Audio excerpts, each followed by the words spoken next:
Today's consideration is of the Bhagavad Gita, Patanjali's Yoga Aphorisms, and the Sermon on the Mount. These talks are sponsored by Universal Theosophy and Theosophy ULT. They are also being recorded, so if you've missed any or had to leave early, an email will be sent out with a link to the recordings. So our first talk today is on the Bhagavad Gita. So thank you, Vikash.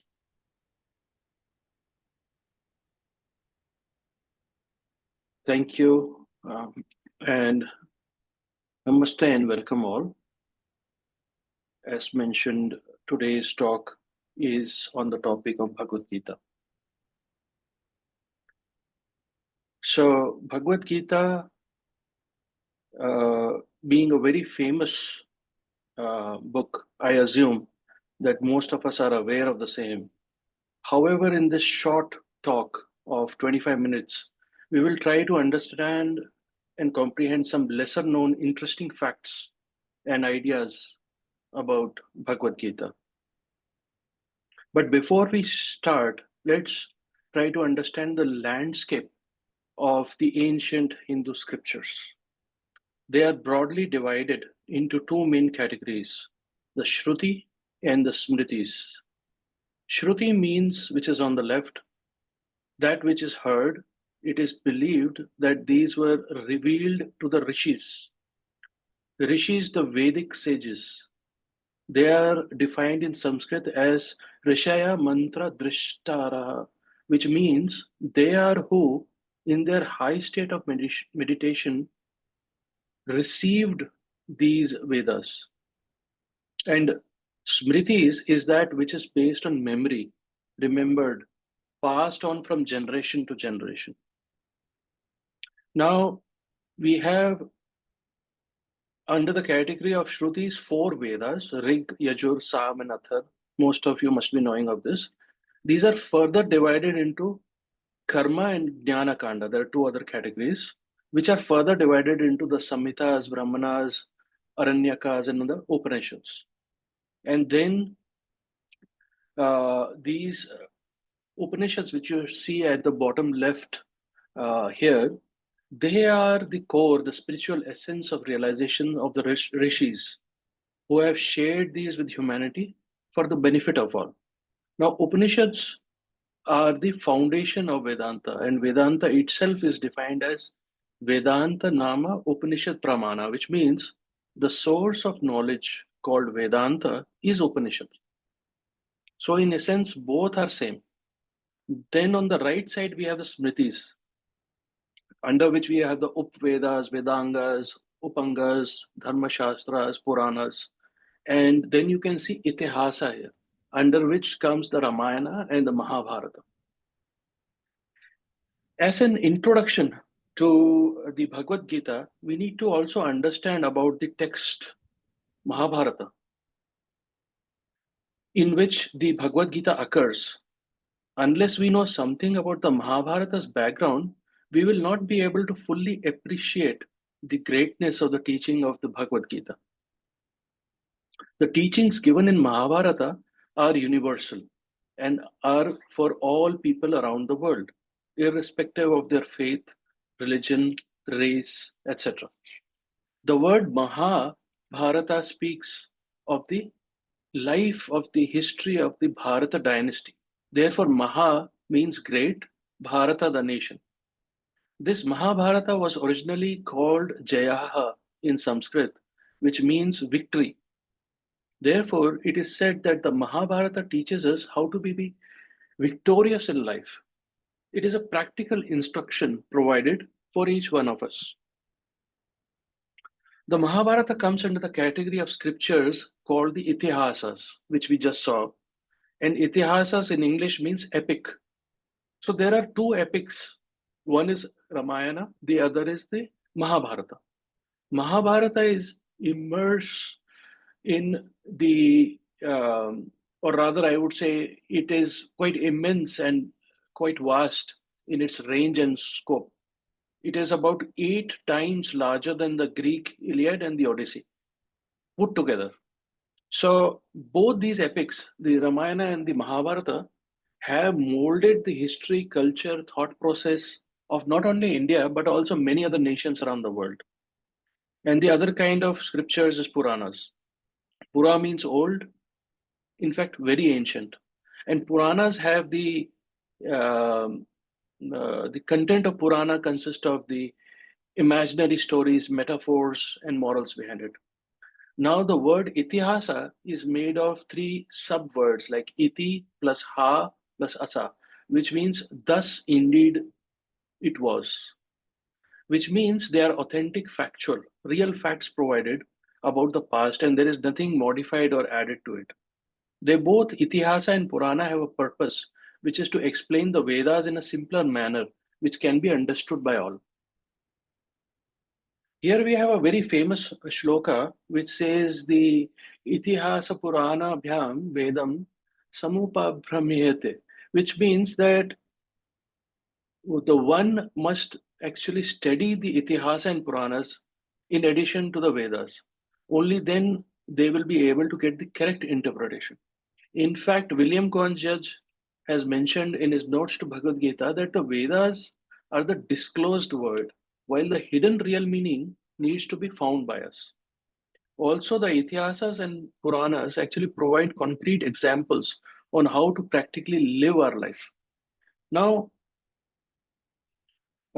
we have Vyasa, who was the author, and Vyasa is also known as by another name, Krishna Dvaipayana Vyasa.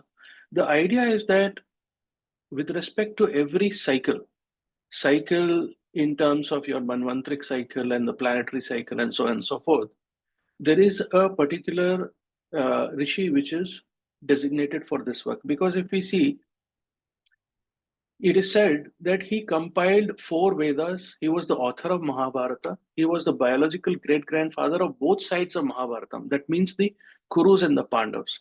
And he was also the author of the 18 Mahapuranas and the Brahma Sutras and the Srimad Bhagavad Gita.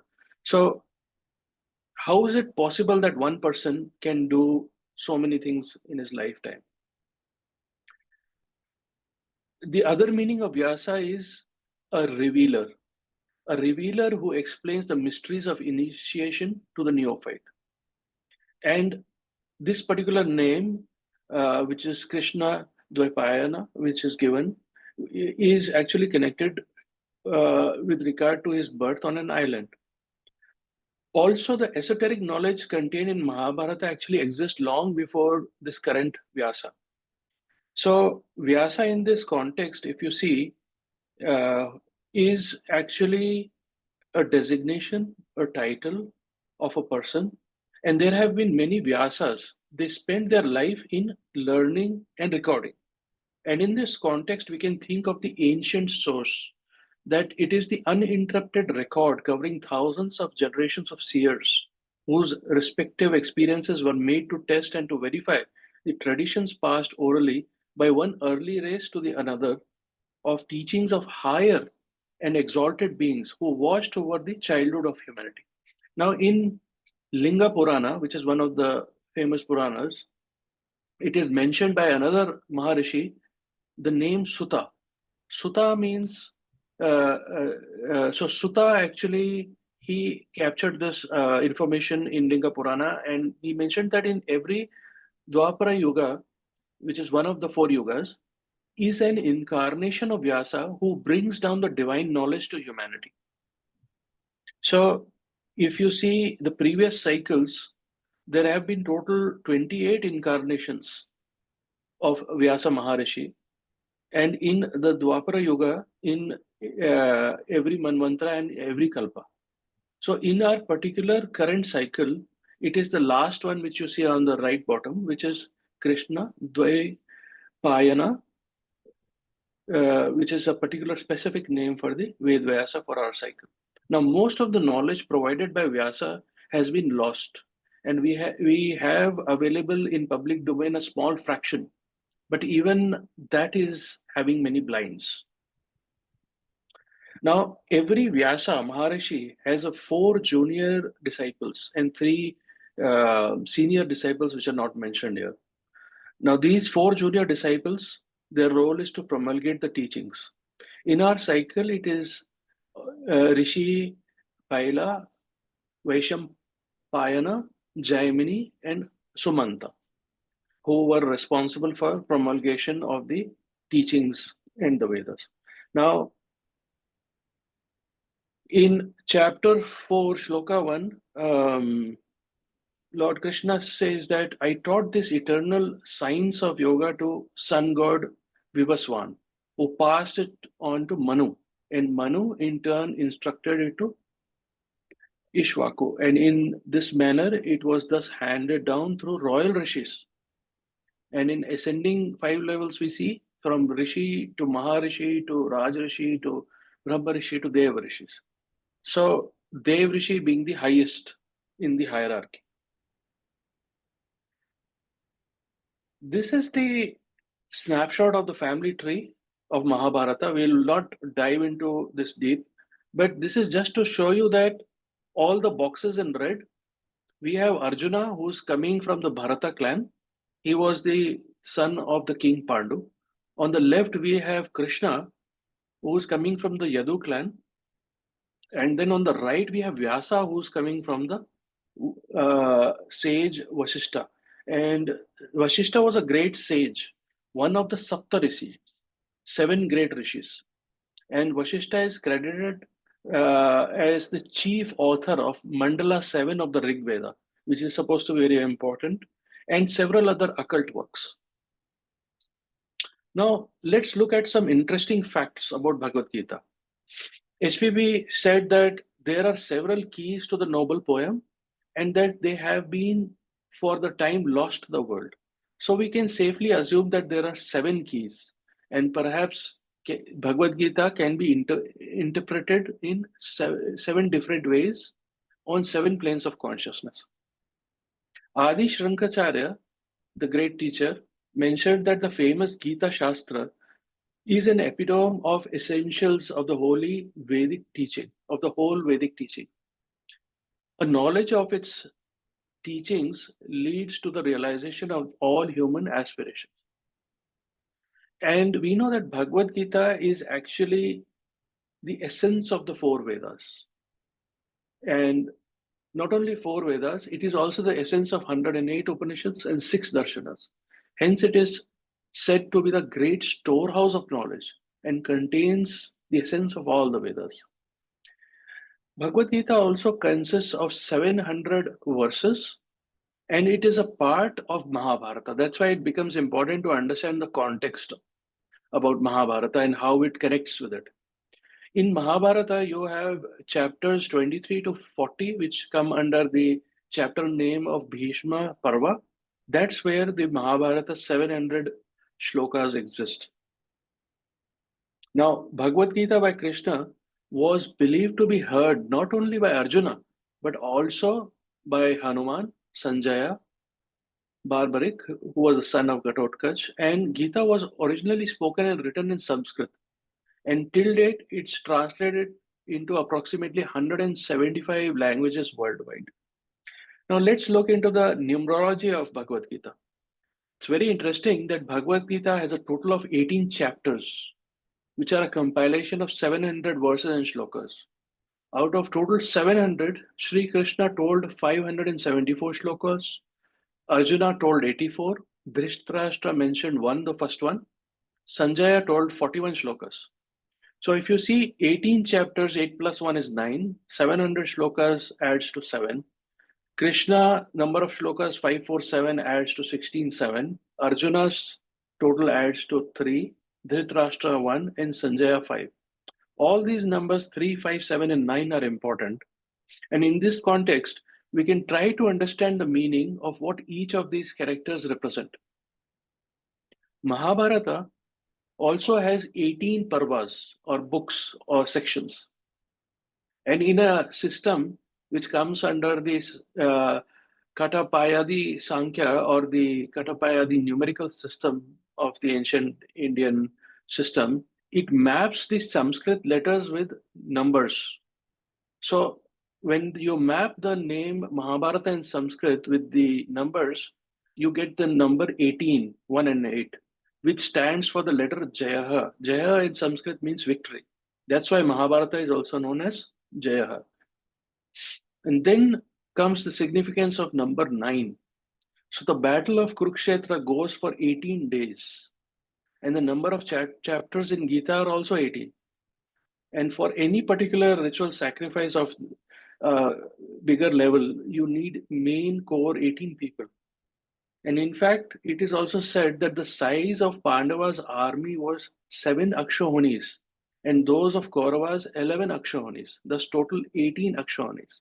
Now, what does Akshahoni mean? Here, Akshahonis refer to a specific large-scale military formation consisting of 21,870 chariots, similar elephants, 65,610 horses, and 1,09,350 infantry. So you add any of these numbers, you would get total of 9. So 9 repeats again. Now Arjuna, as per Voice of Silence, has to kill the Raja of senses. And then deep despondency possesses his mind when he at last has to pass through this experience. And then finally he's supposed to kill the 11 Akshahonis of Kauravas. These 11 Akshahonis of Kauravas actually represent our 5 senses and 6 passions. That is lust, anger, greed, ego, attachment, and jealousy. Further, we'll see that in Bhagavad Gita, there are a lot of blinds. And let's try to figure out those. Some of the potential blinds are as follows. Man is continually imitating higher spiritual planes. So the Bhagavad Gita may be looked upon as a discourse addressed by a guru to a chela, who has fully determined upon the renunciation of all worldly desires and aspirations, but yet feels a certain despondency caused by the apparent blankness of his existence. The location of the plain where the battle was fought, the names of the rivers, the mountains are important and have hidden meanings. The various names of the respective princes also are blinds. In one way, if we see, Arjuna is each one of us, the human soul, while Krishna is the higher self.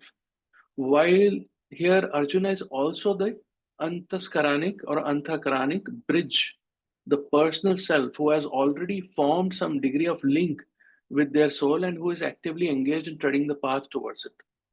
The more Arjuna puts in effort, the more the path becomes stronger, since the path is within each one of us and we become the path. There are total 10 aliases used for Arjuna, like Gudakesha, which means symbolically firmness of moral character.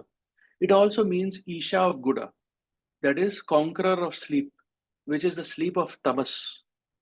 Similarly, for Krishna, we can think of the higher self, higher manas, buddhi manas, logos, individuality, etc.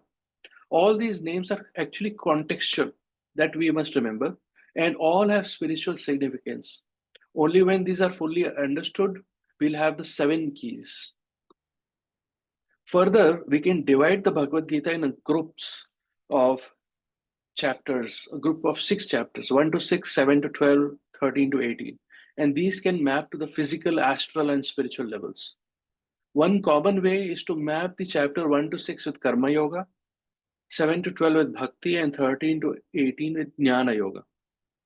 In the notes commentaries to Pistis Sophia, HPB mentions about 12 and 24 levels of initiation. In this context, another method associates each of these 3 groups with a level of initiation. So we have 3 levels of initiation with 6 sub-levels. Perhaps these are corresponding to lower mysteries.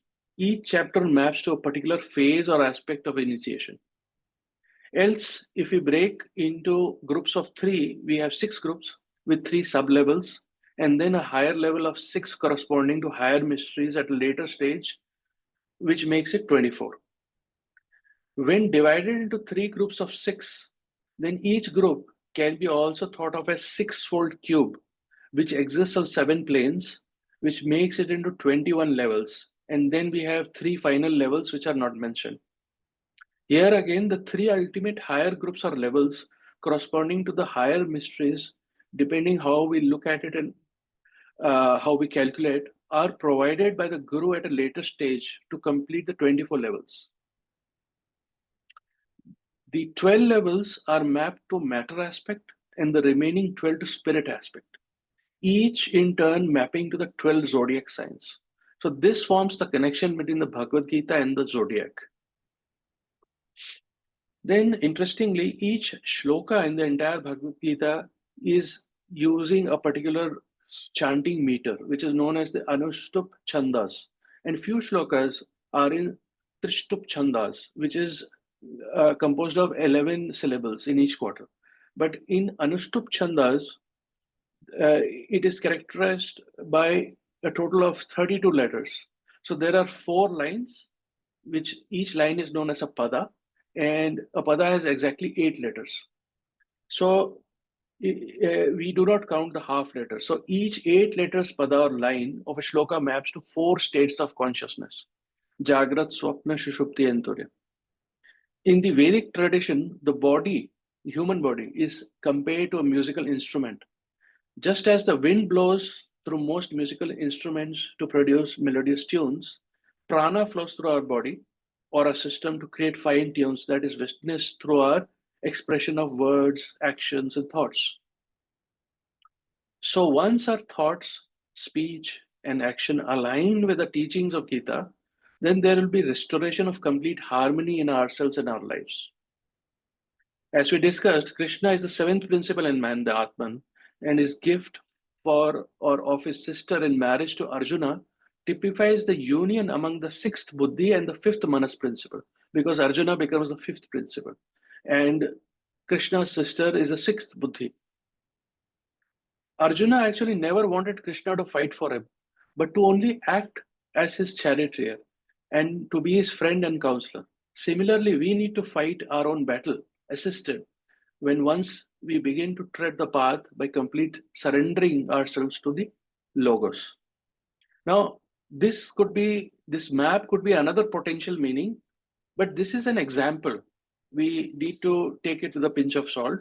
But the importance of this example is that we will understand as students, when we study and learn and understand Bhagavad Gita, we should, each one of us, make a note and try to do similar mapping. If you see in the bottom section or bottom row, it says all the Pandavas are actually mapped to different elements or tattvas. Arjuna is mapped to the fire element, Bhima to the air, Yudhishthira to the ether, Nakula to the water, and Sahadeva to the earth element. Draupadi, their wife, was actually mapped, or rather feels as if it is the Kundalini Shakti, it's the pranic energy. And at the same time, you have Dhritarashtra, the Manas, the blind king, and Gandhari, the power of desires, and Kunti, the power of dispassion, and so on and so forth. But this is just an example. This could be partially right, or maybe we can, after we learn further, we can improve on it. So the idea is there is a potential inner meaning of each event and each character in the story of the Bhagavad Gita and Mahabharata, and that what makes it very important, so that we can understand its inner meaning. But how do we determine the real inner meaning of Bhagavad Gita? Because it's so occult. It is said that we need to become a sthita prajna. And who is a sthita prajna? Sthita prajna is also known as a jivan mukta, the person who has achieved liberation while in the physical body. One who has gone beyond the influence of gunas. A man of wisdom lives in the world, but he is never of the world. And Adi Shankacharya, in his commentary on Bhagavad Gita, says that one who has perceived the supreme reality as his self while alive. How do we achieve this? By leading the life necessary for acquisition of such knowledge and powers, and wisdom will come to you naturally, says the secret doctrine. But what does leading the life mean? So here we see that from living or leading a life which involves many things, morals, ethics, control over our senses, desires, our lower nature. We have to work on all the aspects. In the interest of time, I will provide a 10,000 feet snapshot. So when the students see the temporary elusive nature of everything in life, then he starts to look for the meaning and purpose of life. So they start at the chapter 2 Sankhya Yoga, and then when they understand about the law of karma and reincarnation, then the journey proceeds further towards Karma Yoga, Bhakti Yoga, Raja Yoga, and Jnana Yoga. And finally, during this journey, there is in parallel the path of Vairagya, path of meditation, path of mind purification, purification of all the skandhas and sheaths, complete surrender and devotion. This all comprises of leading the clean life. At the end, it culminates into Sthita Prajna. And what is the end goal of all this? Bhagavad Gita says that the end goal is complete isolation, Kaivalya. When obscurations are removed from all the vehicles, even the subtlest, then we can see the light of our pure consciousness, and the light shines forth. To conclude, Mr. Judd says, the Bhagavad Gita tends to impress upon the individual two things. First, selflessness, and second, action. The studying of and the living by it will arouse the belief that there is but one spirit and not several, that we cannot live for ourselves alone, but must come to realize that there is no such thing as separateness and no possibility of escaping from the collective karma of the race to which one belongs. And then that we must think and act in accordance with such belief. And finally, Lord Krishna says, I am the source of all. From me everything emanates. Thinking thus, the wise worship me. Absorbed in ecstatic contemplation, with their consciousness centered upon me, with their vital energies drawn into me, enlightening each other, constantly conversing about me, they feel contented and revel in delight. To those who are constantly yoked and worship me with love, I confer that intuitive understanding, Buddhi Yoga, by which they approach me. Out of pure compassion for them, dwelling in their inmost self, I destroy the darkness born of ignorance by the brilliant lamp of wisdom. So, friends, thank you very much for your time.